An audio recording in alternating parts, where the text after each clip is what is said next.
Hi, welcome to the channel. ஒரு மனுஷன் காலையில எந்திரிச்சதுலேருந்து வெளியில போயிட்டு, அதாவது ஒரு வேலைக்காக கூட இருக்கலாம். ஒரு வேலைக்கு போயிட்டு நம்ம ஒரு ஈவினிங் வீட்டுக்கு வரதுக்குள்ள, நம்ம சராசரியா ஒரு 100 பேரையாவது வந்து நம்ம கிராஸ் பண்ணுவோம். பட் ஆனா, நம்ம அப்படி அந்த 100 பேரையும் ரிமெம்பர் பண்ணுவோமா? அப்படின்னா கிடையவே கிடையாது. உலகத்துல ஒரு சில மனிதர்கள் தான் இந்த மாரி ஒரு இன்ட்ரஸ்டிங் விஷயத்த வந்து பண்ணுவாங்க. ஸோ அவங்கள பத்தி தான் வந்துட்டு எல்லாருமே வந்து ஒரு பேசும் பொருளாவே மாறுவாங்க. ஸோ இன்னைக்கு நம்ம அப்படி ஒரு இன்ட்ரஸ்டிங் டாபிக் தான் வந்து பார்க்க போறோம்.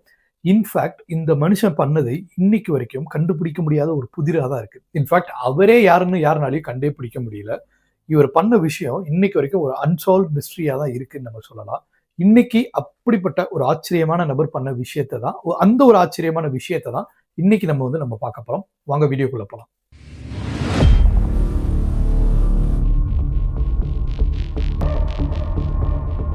Welcome to people power. நான் உங்க பிரபு.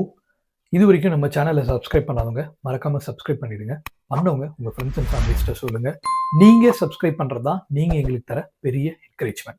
ஸோ நம்ம முதலே சொன்ன மாதிரி இன்னைக்கு அந்த சுவாரஸ்யமான நபர் யாரு, அவர் பண்ண விஷயம் என்ன அப்படின்றத இன்னைக்கு வந்து நம்ம பார்க்க போறோம். ஸோ இந்த சம்பவமானது 24th நவம்பர் 1971 அப்போ நடந்த விஷயம். இது அமெரிக்கால நடந்தது.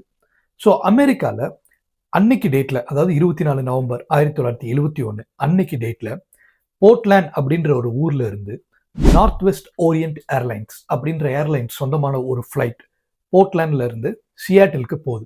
இந்த ஃப்ளைட் டைமே பார்த்தோம்னா ஜஸ்ட் ஒரு ஷார்ட் ஃப்ளைட் தான். இது ஒரு 30 நிமிஷம் ஒரு ஃப்ளைட் டியூரேஷன் தான் இந்த ஃப்ளைட்டே. லிட்டரலி ஒரு ஹாஃப் அன் ஹவர்னா எவ்வளோ ஃபாஸ்ட்டாக போகும்னு யோசிச்சு பாருங்க, அதுவும் ஃப்ளைட்டில் போனால். ஸோ இவ்வளோ ஷார்ட் டியூரேஷன் ஃப்ளைட்டில் தான் இந்த சம்பவம் நடக்குது. ஸோ மொத்தமாக அன்னைக்கு இந்த ஃப்ளைட்டில் இருந்தது 30 பேசஞ்சர்ஸ் ப்ளஸ் ஒரு 6 க்ரூ மெம்பர்ஸ். ஸோ இந்த 30 பேசஞ்சர்ஸில் ஒருத்தர் கடைசி ரோவுக்கு போய் உட்கார்றாரு. அந்த கடைசி ரோவில் அதுவும் பர்டிகுலராக 18E அப்படின்ற வந்து ஒரு சீட்டை வந்து எடுத்து அந்த இடத்துல தேர்ந்தெடுத்து உட்கார்றாரு. ஸோ அந்த நபர் இந்த ஃப்ளைட்டில் உட்கார்றாரு. ஃப்ளைட்டும் டேக் ஆஃப் ஆகுது. ஸோ ஃப்ளைட் ஏரில் இருக்கும்போது இந்த நபர் ஒரு ஏர் ஹோஸ்டஸை கூப்பிடுறாரு. அந்த ஏர் ஹோஸ்டஸோட பேர் ஷாஃப்னர். ஸோ ஷாஃப்னரை கூப்பிட்டு இந்த நபர் பேச்சு கொடுக்க ஆரம்பிக்கிறார். இவர் பேச்சு கொடுத்துட்டு அந்த லேடி கிட்ட, அதாவது அந்த ஏர் ஹோஸ்டஸ் கிட்ட இவர் வந்துட்டு ஒரு சின்ன நோட் தராரு. ஸோ இதை வாங்கின அவங்க அதை வந்து படிக்கல. ஏன்னா இவருக்கு வந்து ஒரு 40 வயசு இருக்கும். இந்த ஏர் ஹோஸ்டஸ்க்கு வந்து ஒரு 23 வயசு. ஸோ இவரை பார்த்த உடனே அந்த ஏர் ஹோஸ்டஸ் வந்து நோட்டையும் வாங்கின உடனே சரி இவர் ஏதோ நம்ம கிட்ட வந்து ஃப்ளர்ட் பண்ண ட்ரை பண்றாரு அப்படின்னு நினைச்சிட்டு அதை வந்து சீரியஸா எடுத்துக்காம அந்த நோட்டை எடுத்துட்டு நடந்து போயிடுறாங்க. இதை கவனிச்ச இந்த நபர், அதாவது இந்த பர்டிகுலர் பர்சன், அவங்களை வந்து கூப்பிட்டு நீங்க அந்த நோட்டை படிக்கணும் அப்படின்னு சொல்லி ஒரு அழுத்தம் கொடுக்குறாரு. ஸோ சரி ஓகே இவர் தான் சொல்றாரு இன்னும் படிக்கலாம் அப்படின்னு அந்த லேடியும் வந்து முடிவெடுத்து, அதாவது அந்த ஏர் ஹோஸ்டஸும் முடிவெடுத்து அந்த நோட்டை பிரித்து படிக்கிறாங்க. அந்த நோட்டை பிரித்து படிச்ச உடனே தான் அவங்களுக்கு ஒரு பெரிய ஷாக்கே காத்திருக்கு. அதாவது அந்த நோட்ல ஒரு கிளியரான ஹேண்ட் ரைட்டிங்ல நீட்டா எழுதியிருக்காரு, இந்த மாதிரி என்கிட்ட பாம் இருக்கு, இப்போ நீங்க என்கிட்ட வந்து உட்காருங்க அப்படின்னு சொல்லி அந்த ஏர் ஹோஸ்டஸ்க்கு அந்த நோட்ல அந்த நபர் எழுதி கொடுத்திருக்காரு.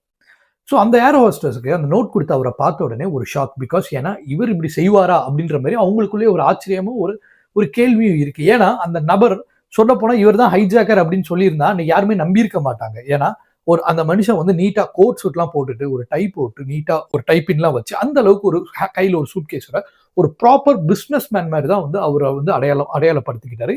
இன்ஃபேக்ட் அந்த ஏர் ஹோஸ்டஸ்ட் அவர் சிரிச்சு பேசின விதங்களும் சரி அந்த மாதிரி வந்து ஒரு ப்ராப்பர் பொலைட்டா தான் இவர் வந்து பேசியிருக்காரு. ஸோ இந்த நோட்டை படிச்சுட்டு அவரை பார்த்த உடனே இவங்களுக்கு இருந்த ஷாக்கு வந்துட்டு அதுல இருந்து அவங்க வெளியிலேயே வர முடியல.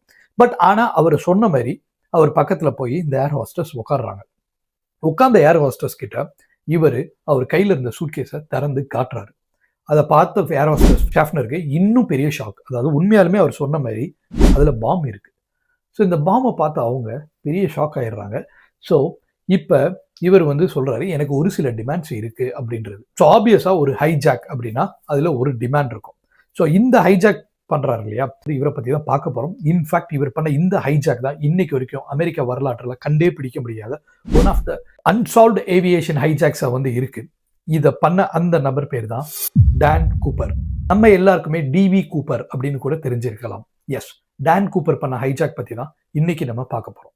இப்போ டான் கூப்பர் அவரோட டிமாண்ட்ஸை வந்துட்டு ஷாஃப்னர் கிட்ட சொல்றாரு. அதாவது அவருக்கு $2 லட்சம் வேணும். இந்த $2 லட்சம் $20 நோட்ஸா வந்து இருக்கணும். இது எல்லாமே எனக்கு இன்னைக்கு சாயங்காலம் 5 மணிக்கு எனக்கு வந்து வேணும் அப்படின்னு வந்து அவர் சொல்றாரு. அது போக கூடவே இந்த ஃபிளைட் சியாட்டில் இறங்குறப்ப அங்க ஒரு ரீஃபியூலிங் வெஹிக்கிளும் வந்து ரெடியாகி நிற்கணும். அது கூட இந்த காசை கொண்டு வந்து கொடுக்குறப்ப கூட 4 பேராஷூட்ஸும் வந்து வேணும். அதாவது முன்னாடி 2 பேராஷூட்ஸ், பின்னாடி வந்து 2 பேராஷூட்ஸ் வந்து வேணும் அப்படின்னு அவரோட டிமாண்டை ஷாஃப்னர்ட்ட சொல்றாரு.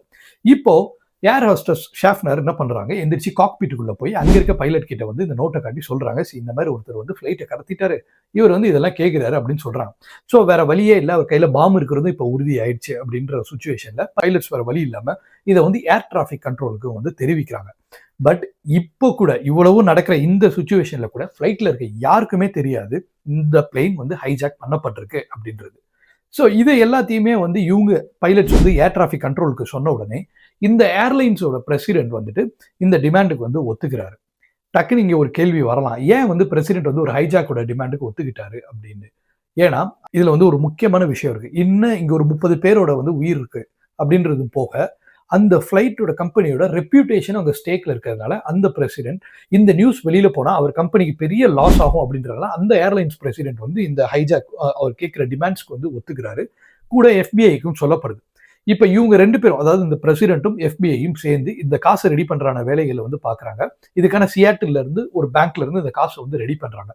ஸோ எல்லாருக்கும் தெரிஞ்சதுதான், பேங்க் வந்துட்டு இந்த மாதிரி எமர்ஜென்சிஸ்க்கு வந்துட்டு ஒரு பண்டிலான நோட்ஸ் எல்லாம் வச்சிருப்பாங்க. ஸோ அந்த சீரியல் நம்பர்ஸ் எல்லாமே நோட் பண்ணப்பட்டிருக்கும். ஸோ இப்போ காசு ரெடி பண்ண இன்னொரு சைடு வந்து லேட் ஆகுது. ஸோ அதனால இந்த ஃபிளைட்டை வந்துட்டு சியாட்டில் லேண்ட் பண்ண வேணாம், ஸோ நீங்க வந்து வானத்திலே வட்டம் அடிங்க அப்படின்னு பைலட்ஸ்க்கு இன்ஸ்ட்ரக்ஷன் கொடுக்கப்படுது. ஸோ வெறும் 30 நிமிஷமான ஃபிளைட்டு இப்போ 3 மணி நேரமா வட்டத்துல ரவுண்ட் அடிச்சுக்கிட்டே இருக்கு. பட் இது வந்து பேசஞ்சர்ஸ்க்கு நடுவில் கொஞ்சம் ஒரு அதிருப்தியை ஏற்படுத்தினாலும், ஸோ ஆப்வியஸாக எல்லாருக்கும் டென்ஷன் ஆகும் இல்லையா? ஏன்னா 30 நிமிஷம் ஃப்ளைட் வந்து 3 மணி நேரமாக மாறும்போது யோசிச்சு பாருங்க, 2.5 மணி நேரம் சும்மா எவ்வளோ பேருக்கு எவ்வளோ கமிட்மெண்ட்ஸ் இருக்கும். ஸோ எவ்வளோ பேர் எவ்வளோ அவசரமாக அந்த ஃப்ளைட்டை ஏறி இருப்பாங்கன்னு கூட வச்சுக்கலாம்ல. ஸோ இவங்க எல்லாருக்குமே வந்து ஒரு கடுப்பாது. பட் ஆனால் இதை வந்து பைலட்ஸ் வந்து ஒரு சின்ன மைனர் டெக்னிக்கல் டிஃபிகல்ட்டிஸ், ஸோ அதனால எங்கனால வந்துட்டு இந்த ஃப்ளைட்டை உடனே லேண்ட் பண்ண முடியல ஸோ அப்படின்னு சொல்லிடுறாங்க. பட் இவ்வளோ நடக்கும் போது இப்பயும் சொல்றேன், திருப்பி யாருக்குமே வந்துட்டு இந்த ஃப்ளைட் வந்து கடத்திருக்கு அப்படின்றது தெரியவே இல்லை. ஸோ கரெக்டா டான் கூப்பர் கேட்ட மாதிரியே இந்த ஃப்ளைட் 5 மணிக்கு சியாட்டில்ல போய் லேண்ட் ஆகுது. லேண்ட் ஆன உடனே ஃபர்ஸ்ட், அதாவது இந்த ஃப்ளைட் சியாட்டில் ஏர்போர்ட்டோட மெயின் டெர்மினலை விட்டு ரொம்பவே தள்ளி லேண்ட் ஆகுது. ஸோ அங்க இந்த ஏர்லைன் சேர்ந்த ஒரு ஸ்டாஃப் வந்து வராரு. ஒரு பேகு அவர் கேட்ட மாதிரி 4 பேராஷூட்ஸோட உள்ள வந்து வைக்கிறாரு. ஸோ இதை வச்ச உடனே இப்போ டான் கூப்பர் ஃப்ளைட்ல இருக்க எல்லாத்தையுமே வெளியில் அனுப்புறாரு, except one of the air hostess. அது ஷாஃப்னர் நீங்க நினைப்பீங்க, அது கிடையாது. இன்னொரு ஏர் ஹோஸ்டஸ், டீனா மக்லவ். ஏன்னா ஷாஃப்னர் உள்ள போய் இந்த இன்ஃபர்மேஷனை பைலட்ஸ் கிட்ட சொன்னப்போ அவங்க இன்னொரு ஏர் ஹோஸ்டஸான டீனா மக்லோவை டான் கூப்பர்ட்ட அனுப்பி விடுறாங்க. ஸோ டான் கூப்பர் அவர் இருந்த சீட்ல இருந்துகிட்டே காக்பிட்குள்ளேயும் சரி அவருக்கும் சரி ஒரு கம்யூனிகேஷனை பிரேக் ஆகாம பாத்துக்கிறாரு. ஸோ இப்போ முதல்ல அவர்கிட்ட இருந்த ஷாஃப்னரும் சரி மித்த பேசஞ்சர்ஸும் சரி எல்லாருமே இறக்கப்படுறாங்க. ஃப்ளைட் ரீஃபியூல் பண்ணப்படுது. அவர் கூட டீனா மக்லவ் அதே சீட்ல அவர் கூட உட்காந்துருக்காங்க. ஃப்ளைட் திருப்பி டேக் ஆஃப் ஆகப்படுது. ஸோ ஃப்ளைட் டேக் ஆஃப் ஆகுது திருப்பி. ஸோ ஒரு விஷயம் இங்கே என்ன நல்லது நடந்திருக்கு அப்படின்னா, டான் கூப்பரோட இன்டென்ஷன் ஃபுல் அண்ட் ஃபுல் மணியில தான் இருந்திருக்கோ தவிர அவர் வந்து யாரையும் ஹர்ட் பண்ணலன்னு நினைக்கவே இல்லை. ஸோ அதனால அவர் வந்து அந்த இருந்த பேசஞ்சர்ஸ் எல்லாத்தையும் இறக்கி விட்டுறாரு. ஸோ அவரோட பிளான் படி திருப்பி வந்து ஃப்ளைட்டு டேக் ஆஃப் ஆயிடுது. ஸோ இப்போ ஃப்ளைட் டேக் ஆஃப் ஆனோடனே அவர் கூட இருக்க டீனா மக்லவ் அந்த ஏர் ஹோஸ்டஸ் மூலியமா திருப்பி இன்ஃபர்மேஷன்ஸ் வந்து பைலட்டுக்கு பாஸ் பண்றாரு. அதாவது என்ன சொல்றாரு அப்படின்னா, இந்த ஃப்ளைட் வந்துட்டு இப்போ 10,000 ஃபீட் ஹைட்ல தான் பறக்கணும், அதுவும் 15 டிகிரி ஆங்கிள் பறக்கணும், இது மெக்சிகோ சிட்டி அப்படின்ற ஒரு ஊரை பார்த்து பறக்கணும் அப்படின்னு வந்து கொடுக்குறாரு. இது எல்லாத்துக்கும் போக இந்த ஃப்ளைட் எவ்வளோ மெதுவா போக முடியுமோ அவ்வளோ மெதுவா வந்து போகணும் அப்படின்ற மாதிரி சொல்றாங்க. ஸோ பைலட்ஸ் கிட்ட இருந்து திருப்பி ஒரு இன்ஃபர்மேஷன் கொடுக்குறாங்க டான் கூப்பருக்கு. சரி, நீங்க நினைக்கிற மாதிரி நீங்க சொன்னீங்கன்னா மெக்சிகோ சிட்டிக்கெல்லாம் போக முடியாது, அவ்வளோ ஃபியூவல் இந்த ஃப்ளைட்ல வந்து இல்லை அப்படின்னு சொல்றாங்க. பட் டான் கூப்பர் அதை பத்திலாம் ஒரி பண்ணல, நான் சொன்னதை மட்டும் நீங்க செய்யுங்க அப்படின்னு. ஏன்னா பிகாஸ் டான் கூப்பருக்கு வேற ஒரு பிளான் இருக்கு. ஸோ மீன் டைம் இதெல்லாம் சொல்லி இந்த மாதிரி ஒரு ஃப்ளைட் பறக்கிறப்போ டான் கூப்பர் வந்து என்ன சொல்றாரு, கொஞ்ச நேரத்தில் டீனா மக்லவ் காக்பிட்குள்ள போய் லாக் பண்ணிக்கோங்க அப்படின்னு வந்து சொல்லிடுறாரு. ஸோ இந்த ஏர் ஹோஸ்டர்ஸும் எந்திரிச்சு போய் அவங்க காக்பிட்குள்ள போய் லாக் பண்ணிக்கிறாங்க. ஸோ இப்போ ஃப்ளைட்ல காக்பிட்டை தவிர மித்த இடத்துல யாருமே கிடையாது எக்ஸப்ட் டான் கூப்பர். இப்போ டான் கூப்பர் அவருக்கு கொடுக்கப்பட்டிருந்த அந்த பணப்பையை எடுத்து மாட்டிக்கிறாரு. கூடவே அவருக்கு இருந்த அந்த பேராஷூட்ஸும் எல்லாத்தையுமே மாட்டிக்கிறாரு. அந்த காலகட்டங்களில் அப்போ இருந்த போயிங்ல வந்துட்டு அதுவும் ஒரு பர்டிகுலர் மாடல், அந்த மாடல்ல வந்துட்டு பின்னாடி, அதாவது ஃப்ளைட்டுக்கு பின்னாடி ஸ்டேர் கேஸ் வந்து இருக்கும். ஸோ இப்போ வர அந்த மாதிரி எந்த ஒரு ஃப்ளைட்ஸ்லையுமே வந்து நம்ம பின்னாடி ஸ்டேர் கேஸ் வந்து பார்க்கறது ரொம்ப ரேர். பட் ஆனால் அந்த காலத்தில் அப்போ போயிங்ல அந்த மாடலில் வந்துட்டு ஃப்ளைட்டுக்கு பின்னாடி ஸ்டார் கேஸ் இருந்திருக்கு. ஸோ இப்போ சடனாக காக்பிட்ல வந்துட்டு ஒரு எமர்ஜென்சி லைட் பேர்ன் ஆகுது, அதாவது எரிய ஆரம்பிக்குது. அது என்னன்னு பார்த்தா பின்னாடி இருக்கிற அந்த டோர், அதாவது ஃப்ளைட்டோட அந்த ரியர் சைடில் இருக்கிற அந்த ஒரு படிக்கட்டு ஓப்பன் ஆகுது. டான் கூப்பர் இறங்கி போறாரு. ஸோ இன்ஃபேக்ட் இதை வந்து யாருமே பார்க்கல, ஏன்னா எல்லாருமே வந்து காக்பிட்குள்ள இருக்காங்க. காக்பிட் லாக் ஆயிருக்கு. இவர் போயிட்டு அந்த டோர் வந்து திறக்குது. டான் கூப்பர் இறங்கி அந்த ஃப்ளைட்ல இருந்து டைவ் பண்றாரு, அவரோட காசு பேராஷூட்டோட. That is the last time Dan Cooper யாராவது பார்த்தது. அதாவது யாராவது பார்த்ததுன்னா அவர் குதிக்கிறது கூட யாருமே பார்க்கல. டீனா மக்லோ எந்திரிச்சு உள்ள போனதான் கடைசி டைம் டான் கூப்பர்ன்ற ஒரு மனுஷனை யாராவது பார்த்துருக்கிறது. அவர் குதிச்சதுல இருந்து இன்னைக்கு வரைக்கும் டான் கூப்பரை கண்டுபிடிக்க முடியல. அவர் கடத்தின பணங்களையுமே வந்து யாருமே கண்டுபிடிக்கவே முடியல. இன்ஃபேக்ட் அமெரிக்கா டான் கூப்பரை 45 வருஷம் தேடினாங்க அப்படின்னா எவ்வளவு ஷாக்கிங்கா இருக்கு. அன்டில் 2016ல இந்த கேஸை வந்து க்ளோஸ் பண்ற வரைக்கும், அது வரைக்குமே வந்து டான் கூப்பரை எவ்வளவோ தேடி அமெரிக்கா இதுக்காண்டி நிறைய முயற்சிகள் எடுத்தாங்க. அதாவது டான் கூப்பர் எப்படி குதிச்சிருப்பாரு அப்படின்னு சொல்லி அந்த கண்டுபிடிக்கிறக்காண்டி அதே ஆங்கிள் அதே மாதிரி ஃபிளைட்ஸ்ல ஒரு பெட்டியை தள்ளி விட்டு அந்த பெட்டி எந்த ரேடியஸ்ல உழுகுது அப்படிலாம் வந்து நிறைய ட்ரை பண்ணி பார்த்தாங்க. பட் ஆனா டான் கூப்பர் இன்னும் ஆனாரு அப்படின்றது இன்னைக்கு வரைக்கும் ஒரு அன்சால்வ் மிஸ்ட்ரியா தான் இருக்கு. ஸோ டான் கூப்பர் பண்ண இந்த டெக்னிக்கை வச்சே அதே மாதிரி பல பேர், அதாவது ஒரு 4-5 பேர் வச்சுக்கலாமே, அந்த மாதிரி ஒரு 4-5 பேர் இவர் பண்ண அதே மாடல்ல அதே மாதிரி இதே ஹைஜாக்ஸை வந்து இம்ப்ளிமெண்ட் பண்ணாங்க. ஆனா பண்ண எல்லாருமே 2-3 நாள்லயே அரெஸ்ட் பண்ணப்பட்டாங்க. பட் ஆனா டான் கூப்பர் கடைசி வரைக்கும் கண்டுபிடிக்கவே முடியல. இன்ஃபேக்ட் டான் கூப்பர் பண்ண இந்த விஷயத்த பல படங்கள்ல வந்துட்டு ஒரு சீனா வந்து மேக் பண்ணி இருந்திருக்காங்க. இன்ஃபேக்ட் டான் கூப்பர் அப்படின்றது வந்துட்டு தான் அவரோட பேர் அப்படின்னு சொல்லப்படுது. ஆனா நம்ம எல்லாருக்குமே டிபி கூப்பர் அப்படின்னு தெரிஞ்சிருக்கோம். இது ஏன் அப்படின்னா வந்துட்டு அப்போ இந்த சம்பவம் நடந்தப்ப ஒரு ஜேர்னலிஸ்ட் அவரோட போலீஸ் சோர்ஸ் கிட்ட இருந்து இந்த இன்ஃபர்மேஷன் கேட்கிறப்ப அந்த போலீஸ் டான் கூப்பர்னு சொன்னது அவங்களுக்கு டிபி கூப்பர் அப்படின்னு கேட்டிருக்கு. ஸோ அதனால டான் கூப்பர் டிபி கூப்பரா வந்துட்டு எல்லாருக்குமே தெரிய வந்தாரு. பட் அவரோட உண்மையான பேர் டான் கூப்பர் அப்படின்னு தான் வந்துட்டு அவர் கூட இருந்த ஏர் ஹோஸ்டஸ், அதாவது ஷாஃப்னர் இருந்தாலும் சரி, டீனா மக்லோவா இருந்தாலும் சொல்றது.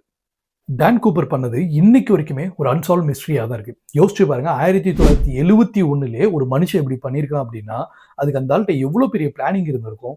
அந்த ஆளுக்கு வந்துட்டு இந்த பேராஷூட் டைவிங்லாம் யோசிச்சு பாருங்க, அந்த அளவுக்கு வந்துட்டு ஒரு கான்ஃபிடென்ட்டா ஒரு விஷயத்தை இப்படி எக்ஸிக்யூட் பண்ணி அது இன்னைக்கு வரைக்கும் மாட்டாம இருக்கிறது அப்படின்றது எவ்வளவு பெரிய விஷயமா இருக்கு. ஸோ நீங்க டான் கூப்பர் விஷயத்தை பத்தி ஏதாவது தெரிஞ்சிருந்தது உங்களுக்கு அப்படின்னா மறக்காம கீழே கமெண்ட்ஸ்ல சொல்லுங்க. ஸோ அதுக்கு முன்னாடி மறக்காம நம்ம சேனலை சப்ஸ்கிரைப் பண்ணிருங்க. பண்ணவங்க உங்க ஃப்ரெண்ட்ஸ் அண்ட் ஃபேமிலிஸ் கிட்ட சொல்லுங்க.